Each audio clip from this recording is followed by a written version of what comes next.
సాతాను లేదా అపవాది శోధన విధానం ఎలా ఉంటుందో, అపవాది శోధించడానికి ఏ ఏ పరిస్థితులను వాడుకుంటాడో, శోధన విధానంలో అపవాది పద్ధతులు ఎలా ఉంటాయో ఈరోజు మనము ధ్యానం చేద్దాం ప్రియులారా. మనకి భక్తి జీవితంలో ప్రథమ శత్రువు అపవాదే. మనకు తెలిసిన బైబిల్ వచనాల ప్రకారంగా ఆదికాండం నుంచి ప్రకటన గ్రంథం వరకు కూడా అపవాది సమస్త లోకమును మోసం చేస్తూ దేవునికి దూరం చేస్తూనే ఉన్నాడు. ఎవరు తిరుగుతారా అని ప్రతి ఒక్కరిని దేవునికి దూరం చేస్తూ మృంగివేసే ప్రయత్నం చేస్తూ ఉంది. అపవాది గురించి మనం అర్థం చేసుకోవాలంటే బైబిల్లో రాయబడిన అపవాది గురించిన పదజాలం, అంటే అపవాది యొక్క పేర్లు, ఆ నామాలను మనం చూస్తూ ఉంటే అపవాది యొక్క క్యారెక్టర్ మనకు అర్థమవుతూ ఉంటుంది. బైబిల్ గ్రంథంలో అపవాది గురించి రకరకాల పేర్లు మరి వ్రాయబడినాయి. ఆది మహాఘట సర్పము, క్రూరముఖము, తేజో నక్షత్రము, భ్రష్టాత్మ, ప్రేరేపించు శక్తి కలిగిన ఆత్మ, ఇట్లా బైబిల్ గ్రంథంలో అపవాది గురించి మరి వెలుగుదూతగా ఇలా అనేక పేర్లతో సంబోధించడం జరిగింది ప్రియులారా. వీటితో పాటు కూడా ఒక ఆశ్చర్యకరమైన విషయాన్ని బైబిల్ గ్రంథం చెప్పింది. మత్తయి సువార్త 4వ అధ్యాయం 3వ వచనాన్ని చూస్తే అక్కడ అపవాది గురించి దేవుని వాక్యం మనకేం చెప్తుందంటే, అపవాదిని ఎలా సంబోధిస్తుందో చూడండి. దేవుని వాక్యం మత్తయి సువార్త 4వ అధ్యాయం 3వ వచనం. ఆ శోధకుడు ఆయన యొద్దకు వచ్చి, ఎవరు ఈ శోధకుడు అంటే పైన మనం 4వ అధ్యాయం 1వ వచనం చూస్తే, యేసు అపవాది చేత శోధించబడుటకు ఆత్మ వలన అరణ్యమునకు కొనుక్కోబడెను. అపవాది చేత శోధించబడుచున్నాడు. ఈ అపవాదిని ఏమని చెప్తుంది వాక్యము? శోధకుడు అని అంటుంది. శోధకుడు, tempter. Satan is a tempter. అంటే శోధకుడు ఏం చేస్తాడు? శోధిస్తాడు. అంటే పేరును బట్టి అతని యొక్క గుణాన్ని మనం అర్థం చేసుకోవచ్చు. దొంగ అని అంటాం. దొంగ ఏం చేస్తాడు? దొంగతనం చేస్తాడు. హంతకుడు అంటే వాడు హత్యలు చేస్తాడు. వ్యభిచారి అంటే వాడు వ్యభిచారం చేస్తాడు. అంటే ఆ నామాన్ని బట్టి ఆ వ్యక్తిత్వం, క్యారెక్టర్ని మనం ఎలా డిఫైన్ చేస్తూ ఉన్నామో అలానే శోధకుడు అనే మాట బైబిల్ గ్రంథంలో అపవాదికి ఆపాదించబడటంలో గల అర్థాన్ని ఈరోజు మనం ఆలోచించాలి. అంటే సాతాను యొక్క స్వభావం ఏంటి? ఇప్పుడు శోధించే స్వభావము. చూడండి, పౌలు గారు కూడా తెస్సలోనిక సంఘానికి రాసిన మొదటి పత్రిక 3వ అధ్యాయం 5వ వచనంలో ఒక మాట మాట్లాడుతూ ఉన్నారు. తెస్సలోనిక మొదటి పత్రిక 3వ అధ్యాయము 5వ వచనం. శోధకుడు మిమ్మును ఒకవేళ శోధించునేమో అనియు అని అంటున్నాడు. చూడండి, శోధకుడు ఒకవేళ మిమ్మును శోధించునేమో అనియు. అంటే శోధకుడు శోధిస్తున్నాడు. ఇక్కడ టెంప్టేషన్ అని అంటారు ఇంగ్లీష్లో, శోధన అంటే. అంటే అపవాది శోధించేవాడు, శోధకుడు అని పేరు కలిగిన వాడు అని దేవుని వాక్యము మనకు తెలియచేస్తూ ఉంది ప్రియులారా. అయితే ఈ శోధన మనం ఎలా అర్థం చేసుకోవాలి? వీడి క్యారెక్టర్ మనకు అర్థమైపోయింది. శోధించే స్వభావం కలిగిన వాడు, దేవునికి దూరం చేయటం, దేవుని మాటను విశ్వసింపనివ్వకుండా చేయటము ప్రథమ ఉద్దేశం అపవాదిది. ప్రథమ ఉద్దేశం ఏంటి అపవాదిది? ముందు దేవుని మాటను విశ్వసించనివ్వకుండా చేస్తుంది. అనగా మన చేతుల్లో ఉన్న ఈ బైబిల్ గ్రంథంలో రాయబడిన మాటలను, మన చేతిలో ఉన్న ఈ దేవుని వాక్యానికి ప్రాధాన్యతనివ్వకుండా, దీన్ని విశ్వసింపనివ్వకుండా చేస్తుంది. తద్వారా దేవునికి దూరం చేసే ప్రయత్నం చేస్తుంది, తన వైపు ఆకర్షించుకొని పాపంలోనికి తీసుకెళ్తుంది. ఇదంతా జరిగిపోయిందని మనకు తెలిసేసరికి నేను పాపం చేశాను, నేను దేవునికి దూరం అయిపోయానని తెలిసేసరికి కూడా ఇది నేను శోధనలో పడిపోయానన్న సంగతి మనం అర్థం చేసుకోలేం. కాబట్టి ప్రియులారా, అపవాది యొక్క ప్రథమ ఉద్దేశం, వాడి కర్తవ్యం ఏంటంటే మొదట దేవుని మాటను విశ్వసింపనివ్వకుండా చేయటం, మరి దేవుని నుంచి వేరుపరచాలి, ఆ తర్వాత తన వైపు ఆకర్షించుకొని పాపంలోనికి నెట్టేయాలి. నేను పాపం చేస్తున్నాను, పాపంలో పడిపోయాను అని తెలుసుకొని తర్వాత పశ్చాత్తాపడి బాధపడి అయ్యో నేను శోధనలో పడ్డాను అని తెలుసుకునేంత వరకు ప్రియులారా మనల్ని అపవాది శోధనలో పడేసిందని మనం గ్రహించలేం, అర్థం చేసుకోలేం. మనం ఆ పరిస్థితి జరిగిన తర్వాత కానీ మనకు అర్థం కాదు. అందుకని ముందుగానే అపవాది యొక్క ఈ శోధన విధానం ఎలా ఉంటుందో మనం అర్థం చేసుకుంటే జాగ్రత్త పడే అవకాశం ఉంటుంది. అవును ప్రియులారా, ఎస్. పూర్వకాలంలో రాజ్యాలు యుద్ధాలకు వెళ్ళేటప్పుడు మరి ఒక రాజ్యం మరొక రాజ్యంతో యుద్ధానికి తలపడుతున్నప్పుడు ఆ రాజ్యం యొక్క బలాలేంటి, బలహీనతలు ఏంటి తెలుసుకునేవారు. బలం తెలుసుకుంటే సరిపోదు, బలహీనతలు కూడా తెలుసుకుంటారు. ఆ బలహీనతను మీద దెబ్బతీసే ప్రయత్నం చేస్తారు. అలాగనే వాళ్ళ యొక్క బలం ఎంత, వాళ్ళు ఏ వ్యూహాలను వినియోగించి యుద్ధాలకు వెళ్తున్నారు, వాళ్ళ వ్యూహం ఏంటో తెలుసుకుంటారు. అంటే వ్యూహం ఏంటో తెలిస్తే ఆ వ్యూహానికి మరి బలహీనమైన కోణాన్ని ఎత్తుకుంటూ ఉంటారనమాట, ఎలా దెబ్బతీయాలి. ఈరోజు అపవాది కూడా మరి ఒక వ్యూహంతో వస్తుంది మన దగ్గరికి, శోధించడానికి వస్తాడు. ఈ శోధన మరి ఎలా వినియోగించుకుంటాడు, శోధన ఎలా చేస్తాడు, ఏ ఏ పరిస్థితులను వినియోగించుకుంటాడు, వాడుకుంటాడు అనే విషయాన్ని మనము ఈరోజు ధ్యానం చేయబోతూ ఉన్నాం ప్రియులారా.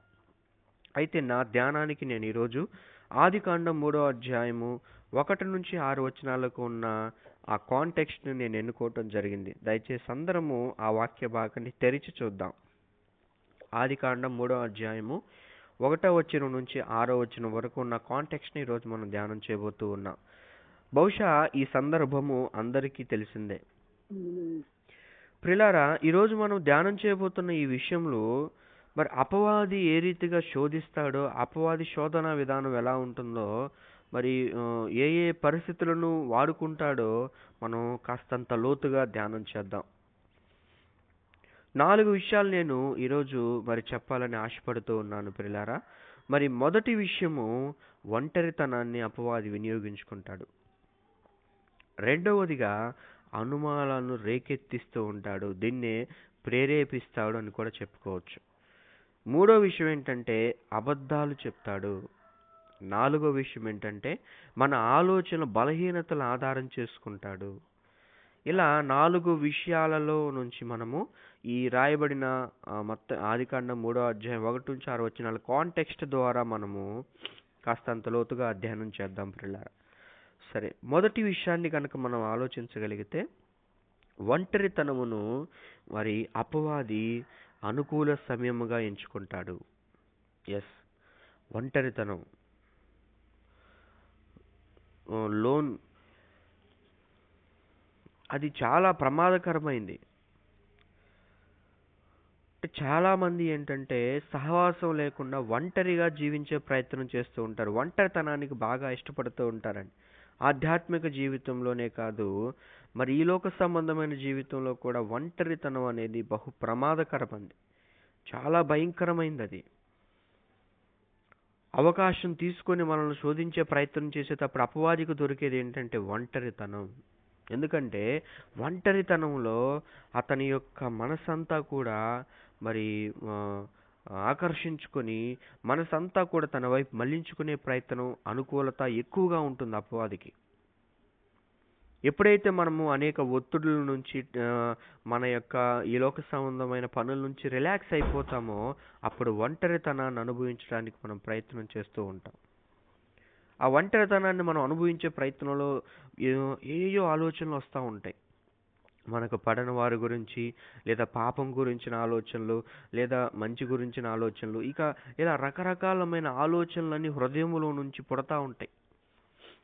వాడు నన్ను అప్పుడలా అన్నాడు, ఈమె నన్ను అప్పుడలా అంది, నన్ను ఈడెలా అన్నాడు, నన్ను ఒకప్పుడు ఇలా చూసారు, నన్ను ఇప్పుడు ఇలా చూస్తున్నారు అని ఈ ఆలోచనలన్నీ హృదయంలోంచి పుడతా ఉంటాయి పిల్లలారా. ఒంటరితనం అంటే పనులన్నిటిని విరమించుకొని మనము ఎప్పుడైతే రిలాక్స్ మోడ్లోకి వెళ్ళిపోతామో అప్పుడు ఇవన్నీ మన హృదయంలో నుంచి జనిస్తూ ఉంటాయి, పుడతా ఉంటాయి. అప్పుడు అపవాదికి ఇది చాలా మిక్కిలి అనుకూల సమయంగా మారే అవకాశం ఉంది. ఒంటరితనం అనేది బహు ప్రమాదకరమైంది.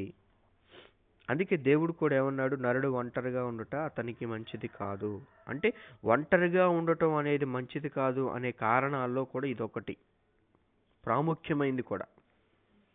జ్ఞానైన సొలొమోను మహారాజు గారు కూడా దీని గురించి చాలా చక్కగా మాట్లాడుతున్నారు. చూడండి, ప్రసంగి గ్రంథము 4వ అధ్యాయము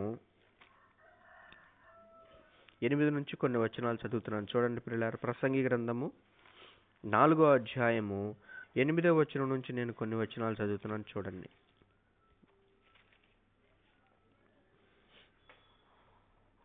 ఒంటరిగానున్న ఒకడు కలడు, అతనికి జతగాడు లేడు, కుమారుడు లేడు, సహోదరుడు లేడు. అయినను అతడు ఎడతెగక కష్టపడును, అతని కన్ను ఐశ్వర్యం చేత తృప్తి పొందదు. అతడు సుఖమునది ఎరుగక ఎవరి నిమిత్తం కష్టపడుచున్నానని అనుకొనడు. ఇది వ్యర్థమైనదై బహుచింత కలిగించును. చూసారా, ఒంటరితనం ఇది వ్యర్థమైంది, బహుచింత కలిగిస్తుంది. ఎందుకంటే తాను ఎవరి కొరకు కష్టపడుతున్నాడు, ఆ ఒంటరితనం అనేది దేనివల్ల అతనికి ఉపయోగపడుతుంది? ఇద్దరి కష్టం చేత ఉపయోగులు మంచి ఫలము కలుగును గనక ఒంటిగా ఉండుట కంటే ఇద్దరు కూడి ఉండుట మేలు. వారి పడిపోయినను ఒకడు తన తోడి వాడిని లేవనెత్తును, అయితే ఒంటరిగాడు పడిపోయినట్ల వానికి శ్రమయే కలుగును, వాని లేవనెత్తువాడు లేకపోవును. ఇద్దరు కలిసి పండుకునే వారికి వెట్ట కలుగును, ఒంటరిగా ఉంటే ఎలా వెట్ట పుట్టును? ఒంటరి ఎగును ఒక మీద మరి ఒకడు పన్నీడలా ఇద్దరు కూడి వారిని ఎదిరింపగలరు. 3 పేటల త్రాడు త్వరగా తెగిపోదు కదా.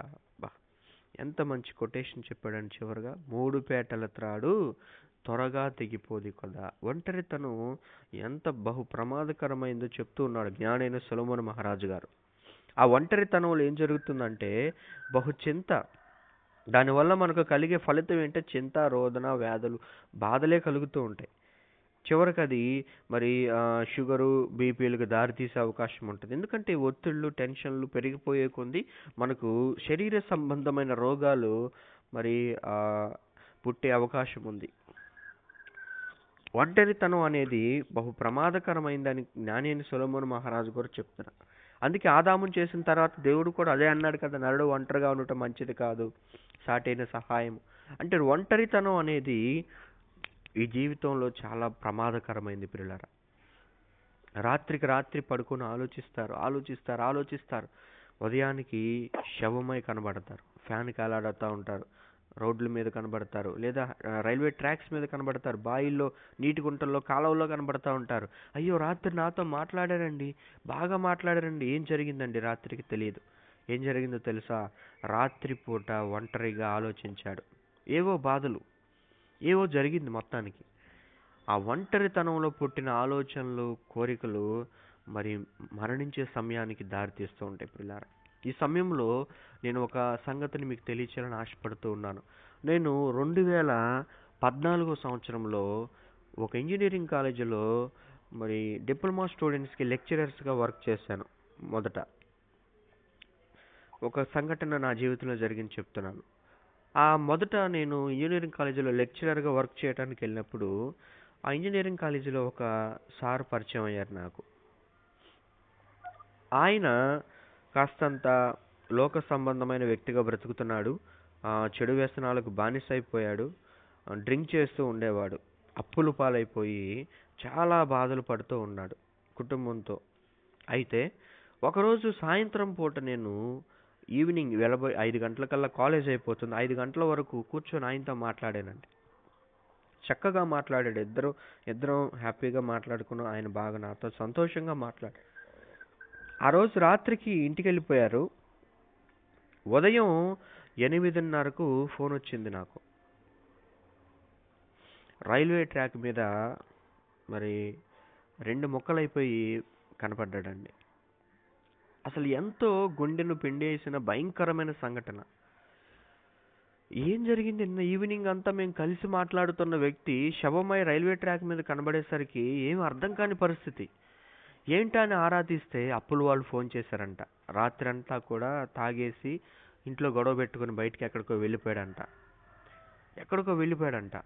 ఒంటరిగా ఆలోచించాడు.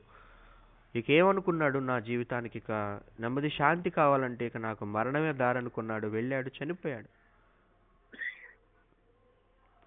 చూసారా ఎంత భయంకరమైన పరిస్థితి. అదే ఆ ఒంటరితనాన్ని అనుభవించకుండా తన భార్యతోనూ తన బంధువులతోనూ లేదా వారి యొక్క రక్త సంబంధులతో మాట్లాడి ఏదో విధంగా చేసుకొని అప్పులు సరిచేసుకునే అవకాశాన్ని మనం చూసుకోవాలి. కానీ భార్యను ఇద్దరు ఆడపిల్లలను పెట్టుకొని వారి జీవితాలకు అన్యాయం చేసి వెళ్ళిపోయాడు. చూడండి ఎంత భయంకరమైన సంఘటన అంటే నా హృదయాన్ని కదిలించేసింది పిల్లారా.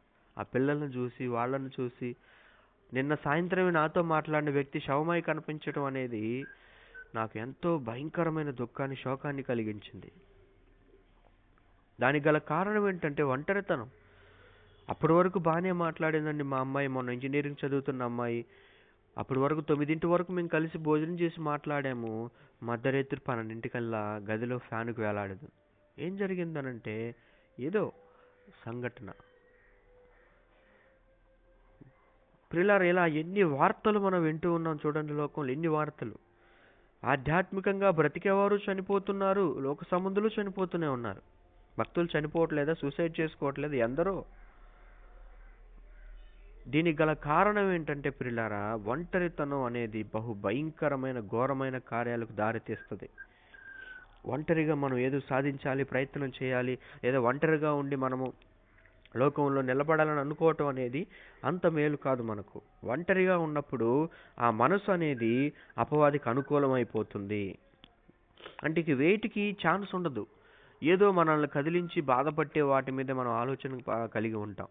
అప్పుడు అపవాదికి అవకాశం ఏర్పడుతుంది. ఆ తర్వాత జరిగేది ఏంటో మనం ధ్యానం చేద్దాం ప్రియులారా.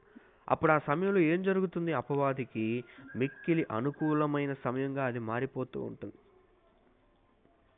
అందుకే ఒక దైవజనుడు అన్నాడు, empty mind is the devil's heart. అంటే ఖాళీ హృదయం అనేది అపవాదికి నిలయం అని అన్నాడు. అవును, మనం ఎప్పుడైతే పనులన్నీ విరమించుకుని రిలాక్స్ అయిపోతూ ఉంటామో, ఆ ఒంటరి తనంలోకి వెళ్ళిపోతామో, మన హృదయం అంతా మొదట ఖాళీ అయిపోతుంది. ఇక ఆ నుంచి ఒక ఆలోచన మొదలైద్ది. ఆలోచన కాస్త ఎటో వెళ్ళిపోతుంది, ఎక్కడికో దారితీస్తుంది. ఆ తర్వాత అతను ఏదో చేసుకునే ఘోరమైన కార్యం చేసుకునే పరిస్థితికి వెళ్ళిపోతుంది. కాబట్టి పిల్లలు ఈరోజు క్షణికావేశంతో ప్రాణాలు కోల్పోనేవారు, ఎన్నెన్నో ఘోర కార్యాలు చేసేవాళ్ళు మనం చూస్తూ ఉన్నాం. దానికి గల కారణం ఏంటంటే ఒంటరితనంలో అపవాది మరి మనుష్యులను మాయలో పడవేసి పాపం చేయించేసి తనను తాను చంపుకునేలా కూడా చేసే ప్రయత్నాలు మనం చూస్తూ ఉన్నాం. అక్కడ మనము ఆదికాండము మరి 3వ అధ్యాయము ప్రారంభ వచనంలో కనుక మనం చూస్తే, ఆదికాండం 3వ అధ్యాయం ప్రారంభ వచనంలో చూడండి ప్రియులారా, అక్కడ ఒక సంభాషణ జరుగుతుంది అపవాదికను హవ్వకు. అప్పుడు దేవుడైన యెహోవా సమస్త భూజంతువుల సర్పము యుక్తిగలదై ఉండెను. అది ఆ స్త్రీతో, ఇది నిజమా? ఈ తోట చెట్లలో దేని ఫలములైన మీరు తినకూడదని దేవుడు చెప్పానా అని అడిగాను. చూసారా, 2 ప్రశ్నలు సంధించిందనమాట. ఇది నిజమా? ఈ తోట చెట్ల ఫలంలో దేన్ని తినకూడదని దేవుడు చెప్పినా? చూసారా, మన దగ్గరకు వచ్చేవరన్నా అమ్మో ఆ గురించి నీకు తెలుసా అని అనగానే, అరే బాబు ఏదో జరిగిపోయింది, మనం ఏదో అనుకున్నాం, ఏ మంచిది కాదని లోపల ఏదో పడిపోద్ది. అక్కడి నుంచి మనల్ని కూడా ఏదో ఒక తెలియని అనుమానాలు మొదలవుతూ ఉంటాయి ప్రియులారా. అంటే ఈ స్వభావము అపవాదిది. చూసారా, ఎలాంటి మాటలతో ప్రారంభిస్తున్నాడో వచ్చి, ఇది నిజమా, మీరు తినకూడదా, చెప్పాడు కదా, నిజమే కదా, చాలా క్లియర్గా ఖండితంగా చెప్పాడు కదా దేవుడు ఆదామవ్వలకి. ఆ తోట చెట్ల మధ్యలో ఉన్న మంచి చెట్లు తెలివి నుంచి వృక్షఫలం తెలకూడదని చెప్పాడు కదా. చూసారు, అయినా ఎలా మాట్లాడుతుంది చూడండి. మరి పక్కన భర్తేరి ఆదాము గారు ఎక్కడికి వెళ్ళిపోయారు? ఆదాము గారు లేరు.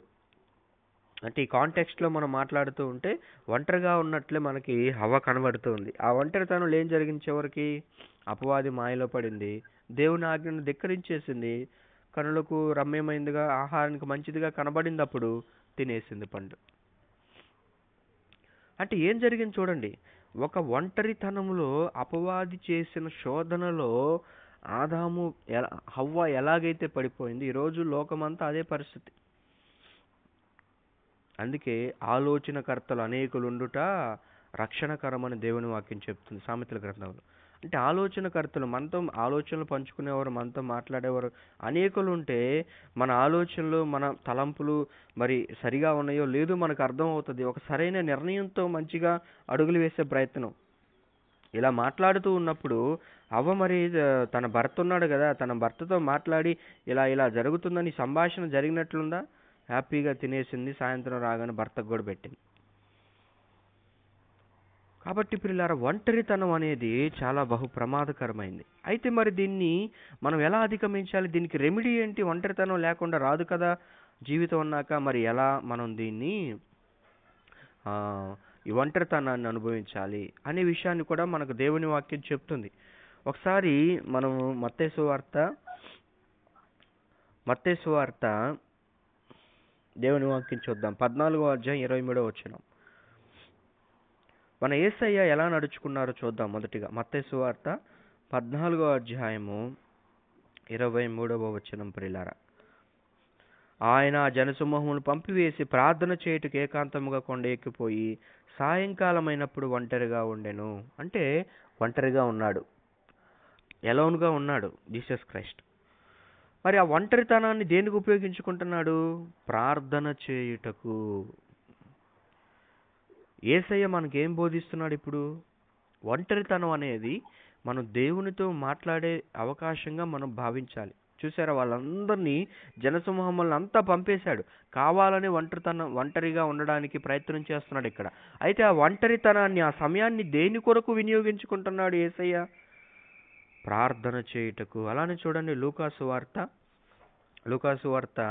మరి 9వ అధ్యాయం 18వ వచనాన్ని కూడా మనం చూస్తే అక్కడ కూడా ఒక విషయం మనం చూస్తాం. ఒకప్పుడు ఆయన ఒంటరిగా ప్రార్థన చేయుచుండగా ఆయన శిష్యులు ఆయన వద్దకు ఉండిరి. చూసారా, అంటే ఒంటరిగా ఉన్నప్పుడు ఆయన దేవునితో గడుపుతున్నాడు, ప్రార్థన చేస్తూ ఉన్నట్లుగా మనకు కనబడుతూ ఉంది. కాబట్టి మనము భక్తి జీవితంలో ప్రియులారా ఒంటరిగా ఉన్నప్పుడు మరి అపవాదికి చోటు ఇవ్వకుండా ఉండాలంటే, వేరే ఆలోచనలకు మనం చోటు ఇవ్వకుండా ఉండాలంటే దేవునితో ప్రార్థన చేయటం. మనం ఎప్పుడైతే దేవునితో మంచి సంబంధాన్ని కలిగి ఉంటామో దేవునితో మాట్లాడే ఆ అవకాశం మనం ఎక్కువగా ఇస్తూ ఉంటాం. దేవునితో మనకు ఎప్పుడైతే సహవాసం సరిగా లేదో అప్పుడు మనం దేవుని సన్నిధికి, ప్రార్థనకు మనం ప్రాధాన్యతనివ్వం ప్రియులారా. చాలామంది ఈరోజు మరి అన్నిటికీ ఇష్టపడుతూ ఉంటారు. ఉపవాస ప్రార్థనలు అంటే 100 మంది ఉండే చర్చిలో పట్టుమని 25 మంది కూడా ఉంటారు. అది కారణం ఏంటంటే ప్రార్థన చేయటం ఇష్టం ఉండదు. వాక్యం వింటారు, పాటలు పాడతారు, స్తుతులు చెల్లిస్తారు, అన్నీ ఉంటాయి. కానీ ప్రార్థన అనేది చాలా తక్కువ ప్రాధాన్యత ఇస్తూ ఉంటారు. ప్రార్థన అంటే దేవునితో మాట్లాడటం, మనం దేవునితో గడిపే సమయం అది.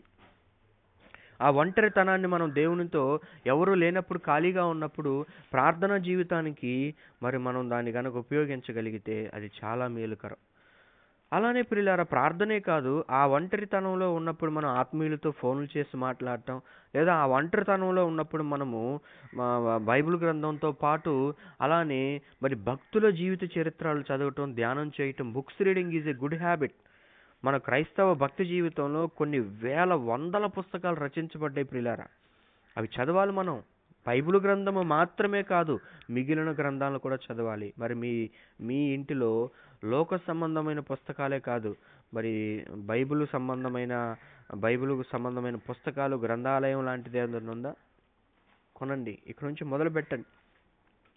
ఆధ్యాత్మికంగా మనం బడపడాలంటే కేవలం బైబిల్ గ్రంథం మాత్రమే కాదు, కానీ దీనితో పాటు కూడా మరి భక్తుల జీవిత చరిత్రలు మనం చదవటము, మరి ఎంతోమంది గొప్పవారు రచించిన రచనలు మనం చదవటం అనేది అది మనకు చాలా చాలా ఆదరణ ఇస్తుంది.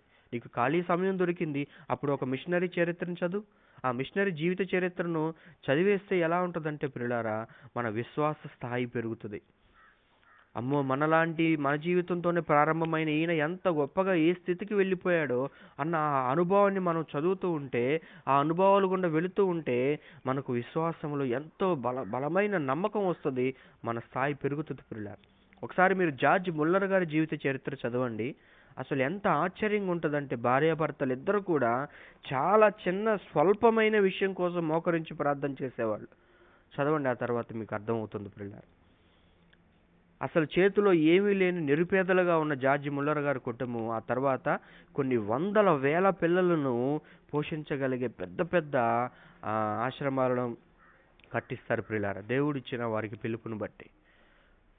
ఎంత ఆశ్చర్యంగా ఉంటుందంటే ఆ జీవిత చరిత్ర చదువుతుంటే బహు ఆశ్చర్యంగా ఉంటుంది. భగత్ సింగ్ గారు కూడా మనకు తెలుసు, ఆయన చాలా చాలా వారి తినడానికి కూడా లేకుండా ఈరోజు ఈ పిల్లలు తాగుతున్న రసన ప్యాకెట్ లాంటి ప్యాకెట్తో సుమారుగా వారం రోజుల పాటు ఆ నీళ్లు తాగే బ్రతికేశాడు పిల్లారా. ఆ తర్వాత గొప్పగా ఈరోజు ప్రపంచమంతా ఆయన మినిస్ట్రీ జరుగుతుంది, హెబ్రోను ప్రార్థనా మందిరం. మనం ఉంటున్న ఈరోజు హోసన్న మినిస్ట్రీస్ భక్తులు దైవజనులు కూడా అలా రోడ్ల మీద ప్లాట్ఫామ్ మీద బ్రతికి భయంకరమైన నీచాతి నీచ బ్రతికిన యేసన్న గారు ఎంత గొప్పగా ప్రభు సేవ జరిగిస్తున్నాడో, ఆయన మినిస్ట్రీస్ ఇప్పుడు ఎంతగా విస్తరించినవి మనం చూస్తూ ఉంటే దానికి గల కారణం ఏంటి? దేవునితో ప్రార్థన, దేవుని మీద ఆధారపడటం. ఇలాంటి వారి భక్తుల జీవితాలు మనం చదువుతూ ఉన్నప్పుడు ప్రియులారా, మన ఒంటరితనం అనేది మనలో మరి అపవాదికి అవకాశంగా ఏర్పడదు కది. కాబట్టి మనం గ్రహించాలి, ఒంటరితనాన్ని మనం ఎలా పూరించుకోవాలో, ఎలా వినియోగించుకోవాలో మనం గ్రహించాలి. ఆ ఒంటరితనం అపవాది చాలా అనుకూలమైన సమయంగా ఎంచుకుంటుంది. ఆ సమయంలోనే మరి హవ్వను కూడా మోసం చేసింది. అది మనం చూస్తూ ఉన్నాం. ఆ కాంటెక్స్ట్ మనకు అందరికీ తెలుసు ప్రియులారా. తర్వాత ఆ ఒంటరితనములో అపవాది వినియోగించే పద్ధతి ఏంటంటే ప్రేరేపించటం, మనసును ప్రేరేపించటం. చూసారు, ఇక ఒంటరితనంలో అపవాది ఏం చేస్తుంది? ప్రేరేపించు శక్తి కలది. మనం బైబిల్ గ్రంథంలో ఒక మాటను చూస్తే ఎఫెసీ పత్రిక 2వ అధ్యాయం 2వ వచనంలో పౌలు గారు ఒక మాట మాట్లాడుతున్నారండి. ఎఫెసీ పత్రిక 2వ అధ్యాయం 2వ వచనంలో, మీరు వాటిని చేయుచు వాయుమండల సంబంధైన అధిపతిని అనగా అవిధేయుల వారిని ఇప్పుడు ప్రేరేపించు శక్తికి అధిపతిని అనుసరించని అంటున్నాడు. చూడు, ప్రేరేపించే శక్తికి అధిపతి అట. అంటే ప్రేరేపించువాడు అపవాది. అపవాది స్వభావం ఏంటంటే అనుమానాలు రేకెత్తిస్తాడు, ప్రేరేపిస్తాడు. అంటే లోపల చెడ్డ తలంపులు పుట్టిస్తాడు, దేవునికి దూరంగా తీసుకువెళ్ళిపోతాడు, పాపం చేయిస్తాడు పిల్లలు. ఎంతో భయంకరమైన పాపం. ఒంటరితనంగా ఉన్న పురుషులు, స్త్రీలు ఈరోజు ఎంతోమంది మరి వ్యభిచారానికి బానిసలైపోతున్నారు. ఒంటరితనంగా ఉన్నవారు దొంగతనాలు చేయడానికి మరి ఎంతోమందిని మనం చూస్తాం. ఒంటరితనంగా ఉన్నవారు ఈరోజు రేపులు చేసి చిన్న చిన్న పిల్లల్ని పాడు చేస్తున్నారు. చూసారు ఎంత భయంకరమైన సంఘటనలు మనం చూస్తున్నాం. దానివల్ల కొన్ని చట్టాలే మన దేశాల్లో పుట్టుకొచ్చినాయి పిల్లలు. ఏంటంటే ఆ ఒంటరి స్థానంలో అపవాది ఏం చేస్తుందంటే మనస్సులను ప్రేరేపిస్తుంది, లోపల చెడ్డ తలంపులు పుట్టిస్తుంది. వాడి యొక్క స్వభావమే ప్రేరేపించు శక్తికి అధిపతి అట్ట. చూడండి, ఒకసారి ఇశ్రాయేలు ప్రజలని లెక్కించడానికి మరి దేవునికి వ్యతిరేకంగా దావీదు గారిని కూడా ప్రేరేపించింది కదా. మొదటి దినవృత్తాంతములు 22వ అధ్యాయం 1వ వచనం మనం చూస్తే, మొదటి దినవృత్తాంతములు 22:1, మరియు దేవుడైన యెహోవా నివాస స్థలం ఇదే. ఇశ్రాయేల్ మొదటి దినవృత్తాంతములు 21:1.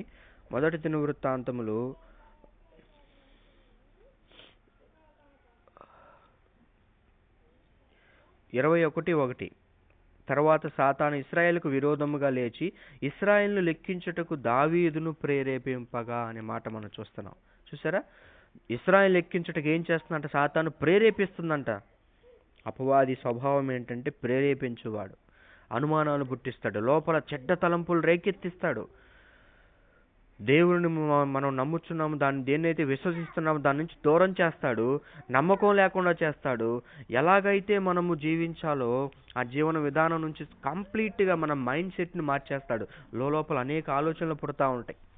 ఏదైనా ఒక అఘాయిత్యానికి పాల్పడిన తర్వాత వాళ్ళ దగ్గరికి వెళ్ళి అడిగి చూసారు ఎప్పుడైనా, వాళ్ళు ఏమంటారంటే, ఏంటోనండి తెలియదండి, అప్పటికప్పుడు నాకు ఇలా అనిపించింది, ఆ కోపంలో చేసేసాను అని తర్వాత బాధపడుతూ ఉంటారు.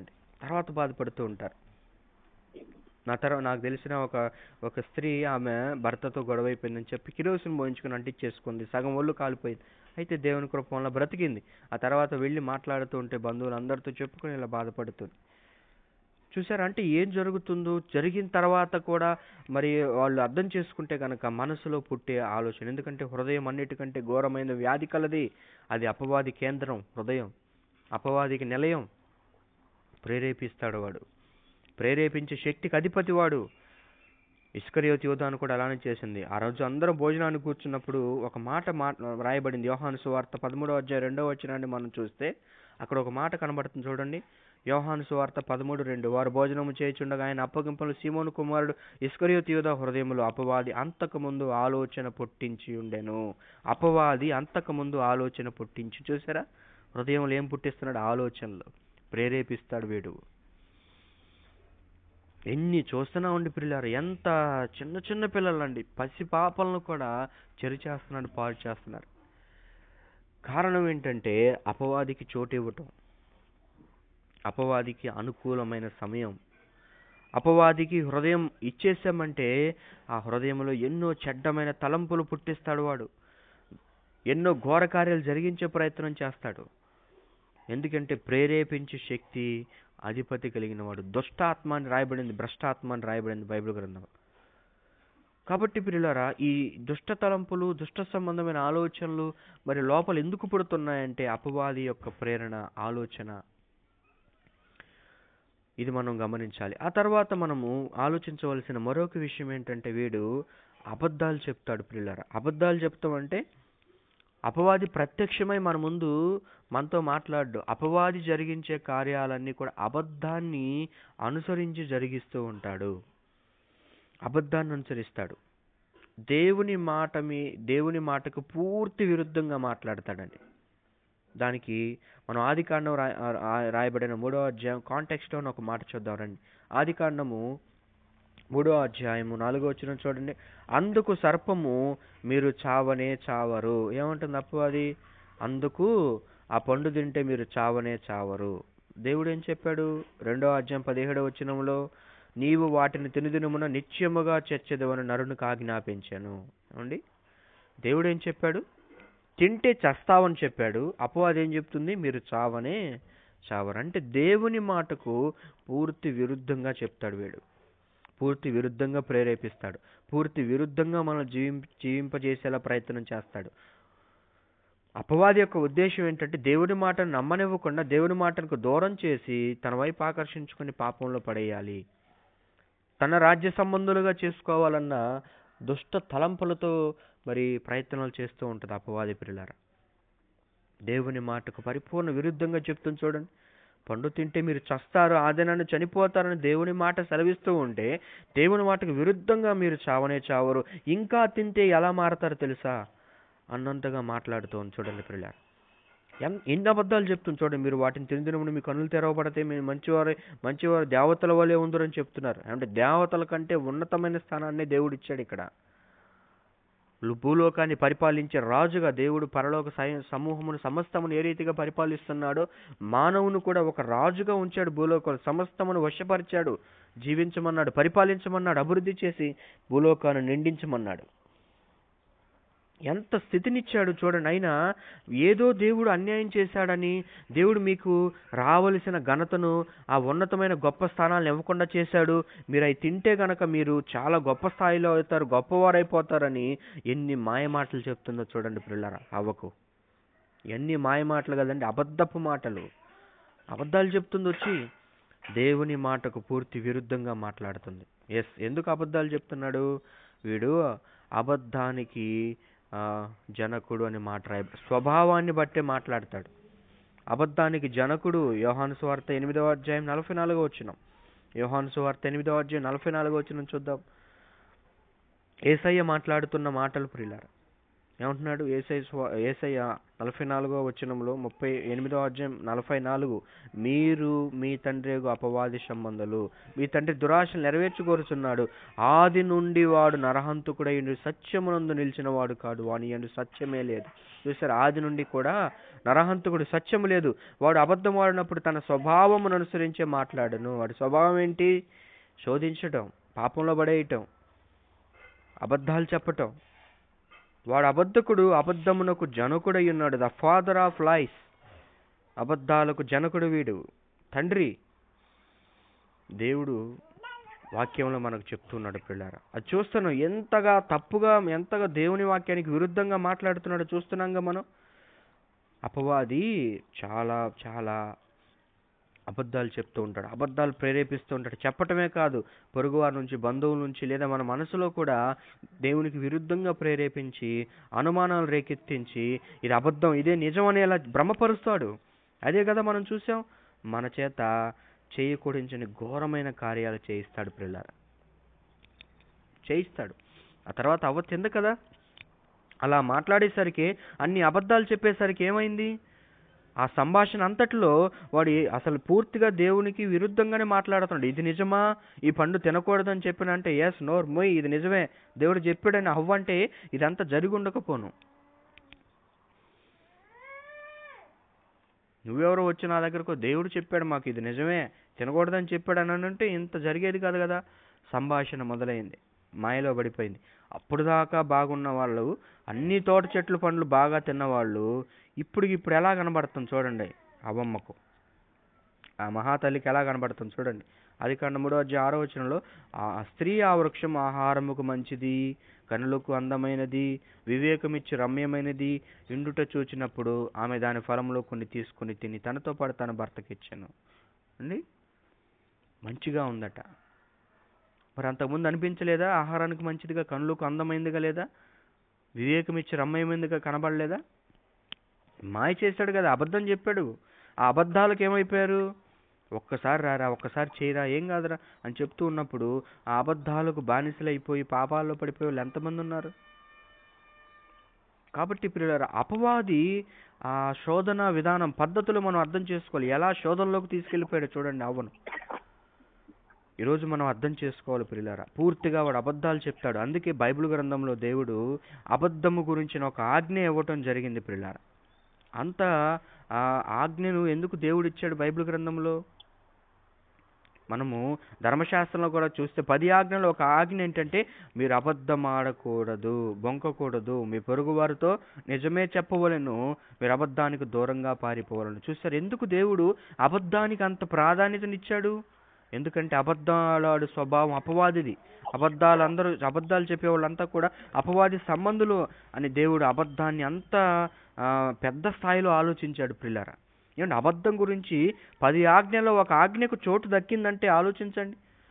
దానికి కారణం ఏంటంటే అబద్ధానికి జనకుడు, అబద్ధానికి తండ్రి అని చూసాం కదా. వాడు అబద్ధ స్వభావాలు కలిగిన వాడు, మోసం చేస్తాడు. అందుకే సామెతల గ్రంథం 14:25 ఒక మాట మనకు కనబడుతుంది. అబద్ధాల వెనక ఉద్దేశం ఏంటంటే వాడు అబద్ధాలు ఎందుకు ఆడుతున్నాడంటే మోసం చేయడానికి. అవును, మోసం అనేది జరుగుతుందని కూడా మనకు అర్థం కాని విధంగా అబద్ధాలు ఆడతాడు. 14 సామెతల గ్రంథం 25 అబద్ధములాడు వాడు వట్టి మోసగాడు. అపవాది ఏం చేసింది? అబద్ధం ఆడి అవ్వను మోసం చేసింది ప్రియులారా. వాయిస్ వినబడుతుంది ఎవరియో. అబద్ధాలు ఆడి మోసం చేస్తూ ఉన్నారు. అబద్ధాలకు గల కారణం ఏంటంటే అవ్వను మోసం చేశాడు ప్రియులారా. ఈరోజు అనేక జీవితాల్లో కూడా మోసం చేస్తున్నారు, మనం చూస్తూనే ఉన్నాం. అందుకే కొరింథీయులకు రాసిన పత్రికలో పౌలు గారు ఇలా అంటున్నారు చూడండి. కొరింథీయులకు రాసిన 2వ పత్రిక 11:3 కొరింథీయులతో మాట్లాడుతూ పౌలు గారు, సర్పము తనకు కుయుక్తి చేత అవ్వను మోసపరిచినట్లు మీ మనస్సును చెరపబడి క్రీస్తును ఎడలను సరతల నుండి పవిత్రత నుండి ఎట్లేను తొలగిపోను అని భయపడుచున్నాను అనే మాట మనం వింటూ ఉన్నాం. చూసారా, హవ్వను మోసం చేసింది అపవాది. ఏం చేసింది? దేవుని సహవాసం నుంచి, దేవుని సంధి నుంచి దూరంగా తీసుకెళ్ళిపోయింది. అలానే మీరు కూడా మీ మనసులు చెరపబడి ఒకవేళ క్రీస్తు నుండి సరత నుండి పవిత్రత నుండి పోతారేమోనని భయపడుచున్నాను అని మరి ఇక్కడ పౌలు గారు మాట్లాడటం జరిగింది పిల్లలు. ఎందుకంటే అపవాది అబద్ధాలు చెప్తాడు, వాడి స్వభావం మోసం చేస్తాడు, దేవునికి దూరంగా తీసుకెళ్ళిపోతాడు. దేవుని ఎడల మనకున్న సరళత నుండి, పవిత్రత నుంచి మనల్ని బయటకు తీసుకెళ్ళిపోయే ప్రయత్నం చేస్తూ ఉంటాడు. కాబట్టి మనం జాగ్రత్త పడాలి. దేవుడు వాక్యం మనం ఎప్పుడైతే బాగా చదువుతూ ఉంటామో సత్యం ఏంటో మనకు అర్థమవుతుంది. ఎందుకు ఈరోజు అబద్ధాలకు లేకపోతే మరి మోసాలకు ప్రజలందరూ పడిపోతున్నారు, నమ్ముతున్నారని అంటే వాళ్ళకు దేవుని వాక్యం మీద సరైన అవగాహన లేకపోవటం. దేవుని వాక్యం సత్యం, నీ వాక్యమే సత్యం. మనం ఎలా నడుచుకోవాలో మనకు మార్గము చూపించేది, వెలుగు మనకు చూపించేది దేవుని వాక్యం. అందుకే ఒక దైవజనుడు ఏమన్నాడంటే, నువ్వు ఎంత బాగా వాక్యం చదివితే అంత బాగా విశ్వాస జీవితంలో బలంగా ఉంటావు అని చెప్పాడు. ఎస్, దేవుని వాక్యం మనం ఎంత బాగా చదివితే అంతగా విశ్వాస జీవితంలో బలంగా నిలబడతాం. ఎందుకంటే మనకు ఒక దిశ మార్గాన్ని, ఒక అడుగుని, మన గమనాన్ని ఎలా నడుచుకోవాలో మనకు చెప్పేది దేవుని వాక్యం. ఒకరందరూ బాగా ప్రార్థన చేస్తూ ఉంటారండి, కానీ వారి జీవితంలో అబద్ధాలు మోసాలు కనబడతా ఉంటాయి. ఎందుకంటే వాళ్ళు వాక్యం చదివేవాళ్ళు కాదు, బాగా ప్రార్థన చేస్తూ ఉంటారు. వాక్యము ప్రార్థన రెండు విడదయి రానివని మంచి సందేశం దైవజనులు చెప్పారు. వినండి ఆ వాక్యం కూడా ఒకసారి. ఎస్, వాక్యము ప్రార్థన వేరు వేరు కాదు. ప్రార్థన గొప్పదండి, ప్రార్థన అవసరం ఉండి అంటుంటారు. ప్రార్థన అవసరమే, వాక్యం కూడా అవసరం, రెండు అవసరమే. నీకు రెండు కళ్ళల్లో ఏది కుడి కన్నా అవసరం, ఎడం కన్నా అవసరం అంటే ఏం చెప్తావు? రెండు అవసరమే. అలాంటిది వాక్యము ప్రార్థన, రెండు విడదీయకూడదు. రెండుంటేనే మన ఆధ్యాత్మిక జీవితంలో మనము బలపడతాం, విశ్వాసంలో ఉంటాం. ఒక అబద్ధము ఒక నిజమని మనకు ఎలా తెలుస్తుందండి? వర్డ్ ఆఫ్ గాడ్, దేవుని వాక్యము ద్వారానే మనం అది తెలుసుకోగలం. అందుకే మన వాక్యం విననివ్వకుండా చేస్తుంది, వాక్యం చదవనివ్వకుండా చేస్తుంది, ప్రార్థన కూడా చేయనివ్వకుండా చేస్తుంది. విందులు వినోటాలు ఆర్భాటాలు అంటే చర్చిలు నిండిపోతూ ఉంటాయండి. ఈరోజు ప్రత్యేక కూడిక, మరి స్పెషల్ బిర్యానీ అని అనగానే చూడండి కలకల్లాడిపోయింది చర్చి అంతా, ఫుల్ అయిపోతారండి ఆ రోజు. నేను చూశానండి, అనుభవాలు చెప్తున్నాను. ఉపవాస ప్రార్థన అనండి, పట్టుమని 25 మంది ఉండరు. దానికి గల కారణం ఏంటో మనం ఆలోచించాలి పిల్లలు. ఆధ్యాత్మిక స్థితి రాను రాను మరీ దిగజారిపోతూ ఉంది. భ్రష్టత్వం సంభవించుతున్న దినాల్లో మనం ఉన్నాం. ఇక చివరిగా మనం ఆలోచించబోయే విషయం ముగిస్తాను. మన ఆలోచనలోను బలహీనతను వాడు ఆధారం చేసుకుంటాడు. అపవాది శోధనలో ప్రాథమికమైనది ఏంటంటే, మనం దేన్నైతే బాగా ఇష్టపడుతున్నామో, దేని గురించి అయితే బాగా ఆలోచిస్తున్నామో, వాడు దాన్ని మన బలహీనతగా తీసుకుంటాడు, మనల్ని పడేస్తాడు.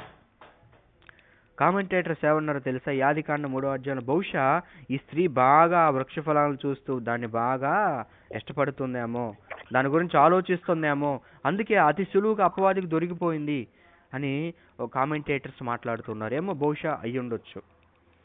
కాబట్టి పిల్లారా, ఈరోజు మనం కూడా ఆలోచించాలి. ఒకరోజట భర్తతో మాట్లాడుతున్నాడు స్త్రీ. ఆ పేపర్లోనూ టీవీలోనూ ఏదో యాడ్లో చూసి నాకు ఆ చీర కావాలంటే భర్త మరి అన్నీ కనబడినవి అన్నీ కొనిచ్చలేరు కదండి, ఇప్పుడు ఇది కష్టం అని అన్నాడంట. అంతేనండి, రాత్రికి రాత్రి ఉరేసుకొని చనిపోయింది. మొన్న పేపర్లో వచ్చింది, బహుశా 1 వీక్ బ్యాక్ అనుకుంటా. చూసారా? అంటే దేని మీద అయితే ఆశపడుతున్నారో, ఇష్టపడుతున్నారో దాన్ని దక్కించుకునేలా నువ్వు చెయ్యి. నీకందుకు నువ్వు వెనకుండి ఉసుగొలుపుతూ ఉంటుంది. నువ్వు అప్పచెప్పు అని ఇస్కరియోతు యూదాను ముందుకు నెట్టింది కదా. అంతా చేసిన తర్వాత పశ్చాత్తాపడ్డాడు, పోయి ఉరిపెట్టుకున్నాడు. ఎవరు? ఇస్కరియోతు యూదా. సేమ్ అలానే జరుగుతుంది ఈ రోజుల్లో. దేవునికి మరి ముందుగా ధనం ఇవ్వాలని వాగ్దానం చేశారు అననీయ సప్పీరా, కానీ అమ్మి ఆ ఇంట్లో ధనం కనబడేసరికి ఒక 50 లక్షలు ఉన్నాయి. ఎందుకు ఇవ్వాలి? ఒక 25 ఉంచుకొని ఒక 25 ఇద్దాం. చూసారా? ఆలోచనలు పుట్టిస్తుంది. మన బలహీనత, ధనాపేక్ష సమస్త చెడులకు మూలం. దాంట్లో పడిపోయిన వారు ఎందరో ఉన్నారు. ఒక గెహజీ గురించి మనం ఆలోచించవచ్చు. ఇలా బైబిల్ గ్రంథంలో ఎందరో ఉన్నారు. ఒక బిలాము గురించి మనం ఆలోచించవచ్చు. కాబట్టి ఈరోజు మనం అర్థం చేసుకోవాల్సిన విషయం ఏంటంటే, మనం ఏదైతే బలహీనతలో ఉన్నామో, దేని గురించి అయితే ఆలోచిస్తూ ఉన్నామో, ఆ విషయంలోనే మన బలహీనతలను గుర్తిరిగి అపవాది దాని ద్వారా మనల్ని ప్రేరేపిస్తాడు. అందుకే దేవుని సన్నిధికి మనం వచ్చినప్పుడు ఒక విషయాన్ని మనం జ్ఞాపకం చేసుకోవాలి. దేవా, నీకు ఆయాసకరమైంది ఏదైనా ఉంటే దాని నుంచి నన్ను విడిపించు ప్రభు అని ఖచ్చితంగా మనం ప్రార్థన చేయాలి ప్రియులారా. ఎప్పుడు ఆశీర్వాదాల కోసం, అవసరతల కోసమే కాదు, మన బలహీనతల కొరకు కూడా ప్రార్థించాలి. ఎంతమంది ప్రార్థిస్తున్నావు ఈరోజు? ఒకసారి మనల్ని మనం ఆత్మ విమర్శన చేసుకుందాం. దేవా, నాలో ఈ బలహీనత ఉంది ప్రభా, నాలో నీకు ఆయాసకరమైంది ఇది ఉందని, దాని నుంచి నాకు విడుదల దయచేయమని ఖచ్చితంగా మనం ప్రార్థన చేయాలి. బలం కోసం ప్రార్థన చేయాలి, బలహీనత నుంచి విడిపించమని కూడా ఖచ్చితంగా మనం ప్రార్థన చేయాలి. ఎందుకంటే అది అపవాదికి బలమైపోతుంది మన బలహీనత. అందుకే చివరిగా యాకోబు పత్రిక 1వ అధ్యాయాన్ని మనము 14, 15, 16 వచనాలు కనుక చూస్తే, యాకోబు పత్రిక 1వ అధ్యాయం 14, 15, 16, ప్రతివాడు తన స్వకీయమైన దురాశల చేత ఏడవబడి మరల కొల్పబడిన వాడై శోధింపబడును. చూడండి, ప్రతివాడు తన స్వకీయమైన దురాశల చేత మరల కొల్పబడుతున్నాడు, ఏడవబడుతున్నాడట. అప్పుడు ఆ దురాశ గర్భమును ధరించి పాపమును కనగా, పాపం పరిపక్వమై మరణము కనును. ఇది మన ఆదాము అవ్వ దగ్గర చూస్తున్నాం కదా. ఆ దురాశ పుట్టింది లోపల. ఎందుకంటే అపవాది ప్రేరేపించాడు. మోసం చేసి అబద్ధాలు చెప్పాడు. ఆ దురాశ గర్భాన్ని ధరించింది, పాపాన్ని కంది. అంటే దేవుని ఆజ్ఞను అతిక్రమించి పండు తిన్నారు. ఆ పాపం పరిపక్వమై మరణాన్ని తెచ్చుకున్నారు. ఇది మనకు కనబడుతుంది ప్రియులారా. కాబట్టి ఈరోజు మనం అర్థం చేసుకోవాల్సింది, సాతాను స్వభావము శోధించటం. వాడు ఏ రీతిగా శోధిస్తున్నాడు, ఏ ఏ పరిస్థితులను వాడు వాడుకుంటున్నాడో మనం ఆలోచించాం. ప్రాథమికంగా ఒంటరితనం అనేది బహు ప్రమాదకరమైనది. అది వాడుకుంటున్నాడు. ఆ ఒంటరితనంలో వాడు ప్రేరేపిస్తున్నాడు, అనుమానాలు రేకెత్తిస్తున్నాడు, ఆ తర్వాత అబద్ధాలు చెప్తున్నాడు, ఆ తర్వాత చివరిగా మనం దేని గురైతే ఆలోచిస్తున్నామో, దేన్నైతే బాగా ఇష్టపడుతున్నామో ఆ మన బలహీనతలను ఆధారం చేసుకొని వాడు మనల్ని జయిస్తున్నాడు. మరి లోకం అంతా కూడా తన వైపు ఆకర్షించుకునేలా, పాపంలో పడేసేలా మరి మనం చూస్తూ ఉన్నాం ప్రియులారా. కాబట్టి ఈరోజు మనం ధ్యానం చేస్తున్న విషయము మనకు ఒక మంచి పాఠం కావాలి. మన ఆధ్యాత్మిక జీవితం కూడా ఎలా ఉందో, మనం ఏ రీతిగా మరి బలహీనంగా ఉన్నాం, ప్రభు సన్నిధిలో ప్రాధేయపడదాం. ప్రభువా, మరి మీ వాగ్దానం ఉంది, మీరు సాతాను శీఘ్రముగా నీ కాళ్ళ కింద చితక త్రొగ్గించేదన్న దేవుని వాగ్దానం ఉంది. అది ఖచ్చితంగా నెరవేరుతుంది. కానీ ఈరోజు అపవాది మనల్ని జయించేస్తుందా? దానికి గల కారణం ఏంటో మనం తెలుసుకుందాం. ప్రభు సన్నిధిలో సాగిలపడదాం. అపవాది శోధన విధానాన్ని మనం గుర్తెరిగిన వారమై అపవాదికి లొంగిపోక దేవుని మీద ఆధారపడదాం. దేవుని సన్నిధిని ఆశ్రయిద్దాం. అట్టి కృపా ధన్యత దేవుడు మనకు అనుగ్రహించును గాక.